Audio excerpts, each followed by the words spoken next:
شهر رمضان الذي أنزل فيه القرآن هدى للناس وبينات من الهدى والفرقان فمن شهد منكم الشهر فليصم.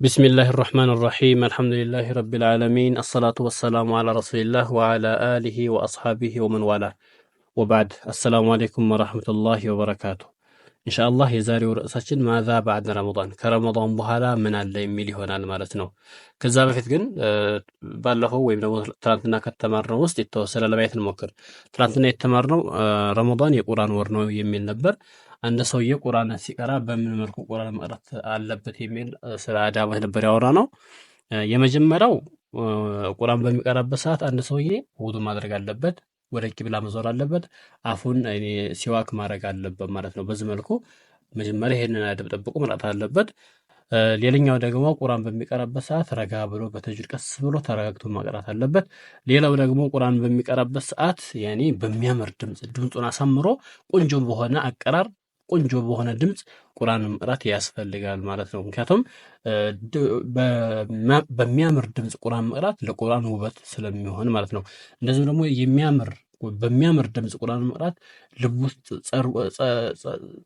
በደንብ ጸርቆ የመግባት እድሉ ሰፊ ነው ማለት ነው አንዳንድ ሰው ቁርአን በደንብ አድርጎ አሳምሮ በሚያምር ድምጽ ሲቀራ ተስተባው ልብ ውስጥ ይገባል ማለት ነው ስለዚህ ቁርአንን ስንቀራ በሚያምር ድምጽ ለመቅራት መሞከር አለብን ሌላው ደግሞ ቁርአን በምንቀራበት ሰዓት ብቻችንን ሳይሆን ከቤተሰብ ጋር ከሚስት ጋር ከልጅ ጋር ብቻ ከፋሚሊ ጋር ከቤተሰብ ጋር አብሮ መቀራራት ከጓደኛ ጋር እንደዚህ አብሮ ልክ ነብያችን ሰለላሁ ዐለይሂ ወሰለም ከጅብሪል ጋር አብሮ ረመዳን ላይ በየሌሊቱ ከጅብሪል ጋር አብሮ ሲቀሩ እንደነበረው ማለት ነው ስለዚህኛም ከጓደኛ ጋር ከቤተሰብ ጋር ቁጭ ብለን ቁርአን መማማር እንደዚህ ደግሞ መቀራራት ያስፈልጋል ማለት ነው አንዱ ይቀራል ሌላው ዝም ብሎ ያዳምጣል በዛ መልኩ ማለት ነው ኢንሻአላህ ይሄን ይመስላል ባለው የተመረው ኢንሻአላህ የዛሬው ደግሞ ማዛ ባዳ ረመዳን ከረመዳን በኋላስ ምን አለ ይላል ከረመዳን በኋላ ምን አለ የተወሰኑ ነጥቦችን ያነሳል ሁሉንም እስከ መጨረሻው ድረስ በደንብ አዳምጧቸው ሁሉም ወሳኝ ስለሆኑ ማለት ነው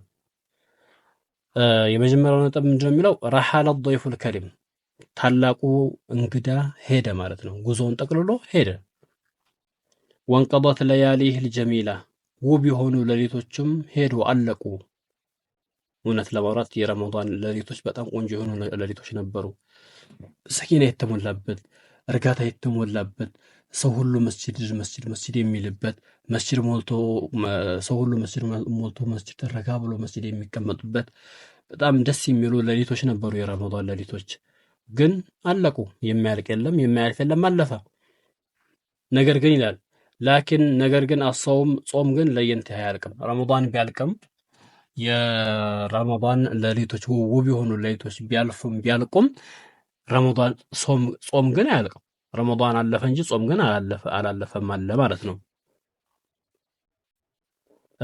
ወልቁርአኑ ላይ ይርሐል ቁርአንም እንደዛው አይሄድም አይጓዝም እዛው በእጃችን ያለው ወልመሳጂዱ መስጂዶችም ለን ተወላቅ አትዘጋም መስጂዱም ክፍት ነው ወልእስቲጃበቱ ለን ተተወቀፍ እስቲጃባ ደግሞ አትቋረጥም አይቆምም ማለት ነው ለመልካም ወደ መልካም ጥሪ ይቀጥላል ወደፊትም ማለት ነው ወልአጅረ መንዳም ላይ ينقطع አይቋረጥም መንዳም ይቀጥላል قال الله تعالى الله لا واعبد ربك ጌታን ተገዛ حتى ياتيك اليقين የማይቀረው እርግጥ የሆነው የማይቀረው ሞት እስከሚመጣ ድረስ እስከዛን ድረስ ጌታን ተገዛ አላቸው አላህ Subhanahu Wa Ta'ala ለነብያችን ማለት ነው ስለዚህ የመጀመሪያው ያነሳው ነጥብ ምንድነው ታላቁ እንግዳ ሄደ ነገር ግን እንደዚሁም ደግሞ ውብ የሆኑ ሌሊቶችም ሄዱ ነገር ግን እንግዳው ቢሄድም እዛ እንግዳ ውስጥ ስንሰራቸው የነበሩ መልካም ስራዎች አይቋረጡም ይቀጥላሉ እያለ ነው ታላቁ እንግዳ እርግጥ ነው ሄዷል ነገር ግን እዛ ታላቅ እንግዳ ውስጥ የሚሰሩ መልካም ስራዎች ሁሉ አሉ ረመዳን ውስጥ ስንጾም ነበር ጾም ይቀጥላል ረመዳን ውስጥ ቁርአን ስንቀራ ነበር ቁርአን ይቀጥላል ረመዳን ውስጥ ዱዓ ስናበዛ ነበር ዚክር ስናበዛ ነበር ዱዓውም ዚክሩም ይቀጥላል ረመዳን ውስጥ ሰደቃ ስናበዛ ነበር፣ ሰደቃውም ይቀጥላል። ረመዳን ውስጥ እስትግፋር ስናበዛ ነበር፣ ወደ መስጂድ መመላለስን ስናበዛ ነበር። ይህ ሁሉ ከረመዳን በኋላም ይቀጥላል። እንግዲያው ረመዳኑ ቢሄድም ረመዳኑ ውስጥ ሲሰሩ የነበሩ መልካም ስራዎች ሁሉም አሉ ማለት ነው። ስለዚህ ይህንን በማሰብ እኛም እንግዳው ቢሄድም እንግዳ ውስጥ ሲሰሩ የነበሩ መልካም ስራዎችን ማስቀጠል ያስፈልጋል ማለት ነው።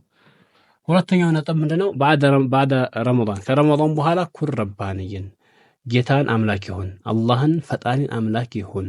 ወላ ተኩን ረመዳንየን ረመዳን አምላኪ አትሁን ይላል። የረመዳን ወር አምላኪ አትሁን። ያም የሚሆነው ምንድነው? ፈረቡ ረመዳን የረመዳን ጌታ ሁወ ረቡ ኩሉ ሽሁር የሁሉም ወሮች ጌታ ነው። ፈዳዊም ዐላ ጣዓቲሂ እሱን በመታዘዝ ላይ ዘውትር፣ አላህን በመታዘዝ ላይ አላህን በማምለክ ላይ ዘውትር። ወላ ተንተኪስ በጀርባህ ወደ ኋላ አትመለስ ማለት ነው። ፈቀድ ቃለ ረሱሉላህ ሰለላሁ ዐለይሂ ወሰለም ነቢያችን አሉ ለኢብኒ ዐምር ረዲየላሁ ዐንሁማ አላህ ይወደድላቸውና ለኢብኒ ዐምር ማለት ነው። ያ አብደላህ አሉት፣ አንተ የአላህ ባሪያ ሆይ ላ ተኩን ሚስለ ፉላን እንደ ከሌ አትሁን አሉት። ካነ የቁሙ ሌይለ ሌሊትን ይቆም ነበር፣ ሌሊት ይቆም ነበር። ፈተረከ ቂያም ሌሊት ተዛም በኋላ የሌሊትን ቂያም ተወ ማለት ነው።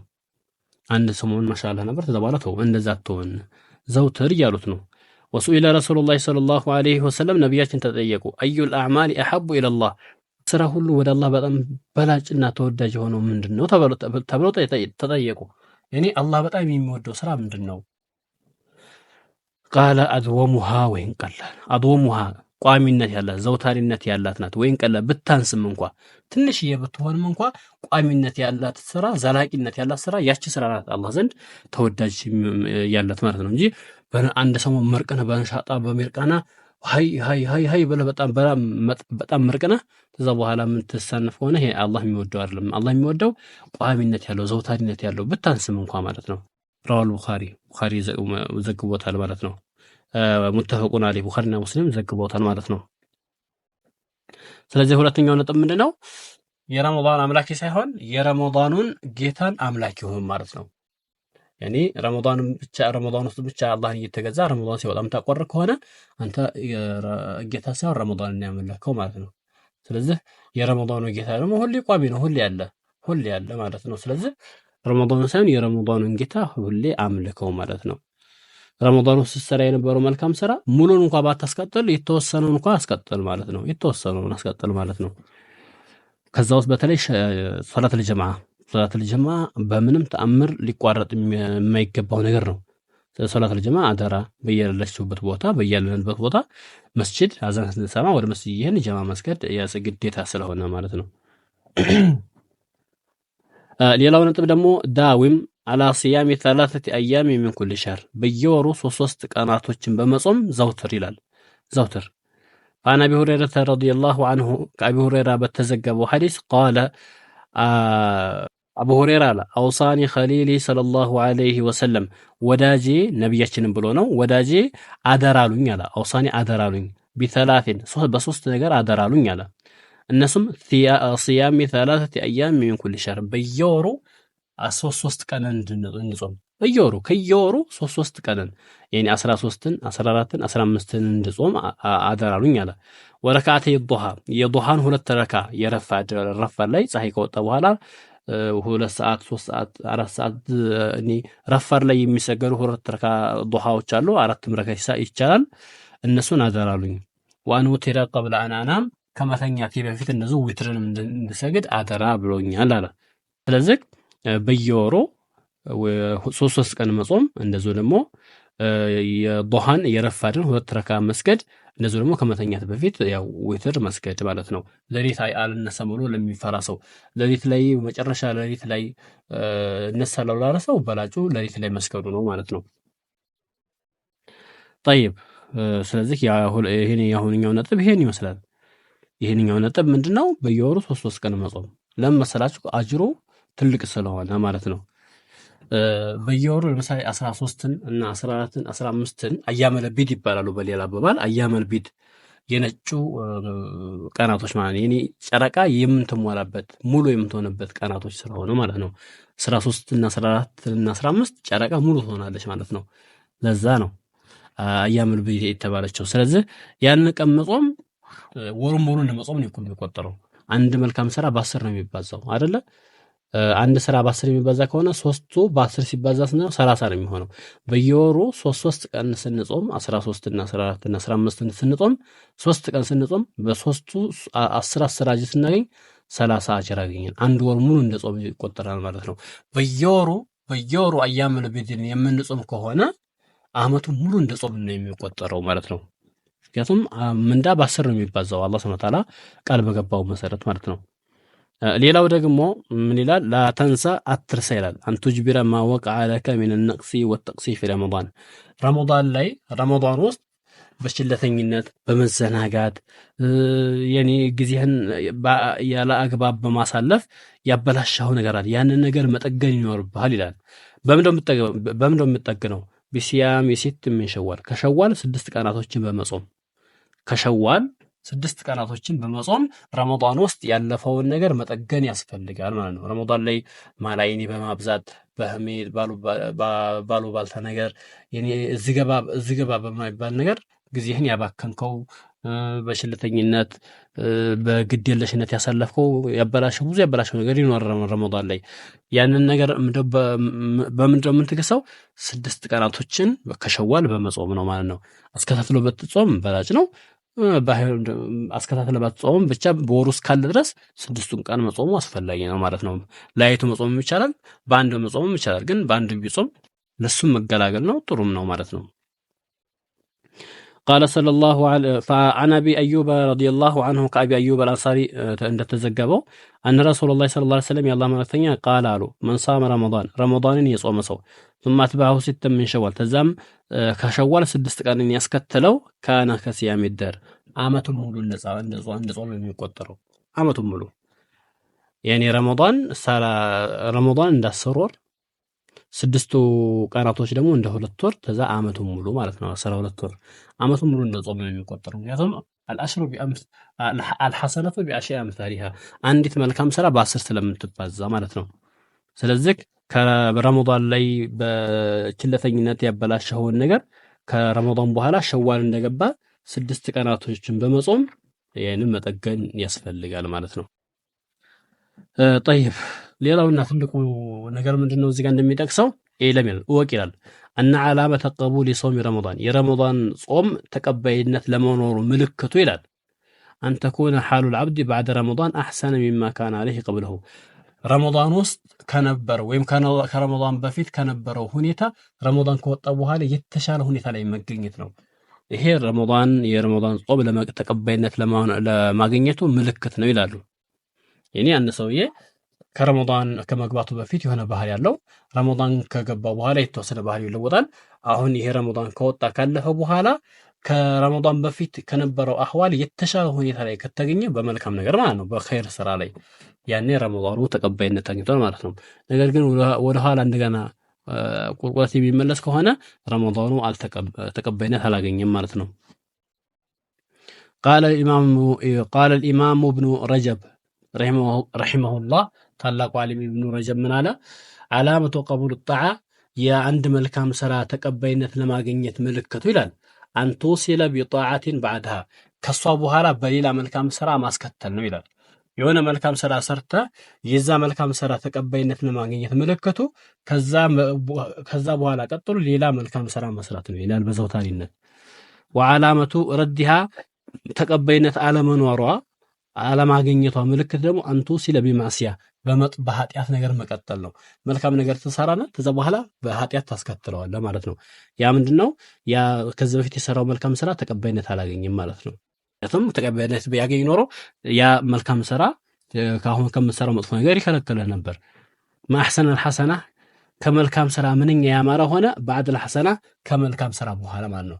አንድ መልካም ስራ ሰርተ ከዛ በኋላ በሌላ በመልካም ስራ ማስከተል ምንኛ ያማረ ነው። ለምሳሌ ረመዳንን ጾመ ከረመዳን በኋላ ከሸዋል 6 ቀናቶችን ማስከተል ምንኛ ያማረ ነው እያለ ነው። እናንተም እንደዛ አድርጉ። ከመልካም ስራ በኋላ በሌላ በመልካም ስራ አስከትል ማለት ነው። ከረመዳን በኋላ 6 ቀናቶችን በመጾም አስከትል። ሌላም በሌላም ስራ ቁርአን በመቅራት ኢባዳ በማድረግ ዚክር በማብዛት ኢስቲግፋር በማብዛት ሰደቃ በማብዛት ረመዳን ሲደረግ የነበረውን በአጠቃላይ በማድረግ ማለት ነው። ወአቅባህ ሰይአ ከኃጢአት ደግሞ በጣም መጥፎ ባዕደል ሐሰና ከመልካም ስራ በኋላ የሆነ መልካም ስራ ትሰራና ከመልካም ስራ በኋላ በኃጢአት ታስከትለዋለህ። ይሄ ደግሞ በጣም የሚያስጠላና የሚደብር ነገር ነው ይላል። ስለዚህ ከመልካም ስራ ከሰራ በኋላ ከመልካም ስራ በኋላ በኃጢአት አታስከትል ማለት ነው። ስለዚህ የዛሬው ትምህርታችን ይሄን ይመስላል ከሞላ ጎደል ማለት ነው። ከረመዳን በኋላ በምን መልኩ ነው ማሳለፍ ያለብን የሚለውን ከሞላ ጎደል በጥቂቱ ነው ያነሳሁት። ይሄ በጣም ብዙ ነገር አለ፣ ብዙ ነጥቦች አሉ። ለዛሬ ግን እነኚህ በቂ ናቸው። ዋና ዋና የምላቸው እነኚህ ጠቅሻለሁ። እናንተ ደግሞ በይበልጥ እናንተ ሰፋ በሉበት ውስጥ ጠለቅ በሉና በደንብ ለማየት ሞክሩ ማለት ነው። اللهم تقبل صيامنا اللهم تقبل صيامنا اللهم تقبل صيامنا وحقق آمالنا ሁላችንም ሀጃ አለን ጉዳያችንን ያ ረቢ ያሳካልን፣ ምኞታችንን ያ ረቢ ያሳካልን ፈጽምልን። እንደዚሁም ደግሞ ከረመዳን በኋላም በጥሩ ሁኔታ ላይ የምንቀጥል አድርገን ወፍቀን።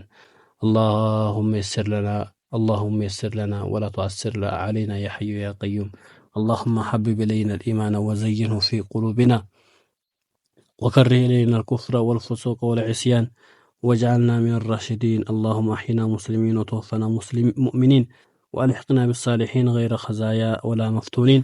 وصلى الله وسلم على نبينا محمد وجزاكم الله خيرا والسلام عليكم ورحمة الله وبركاته.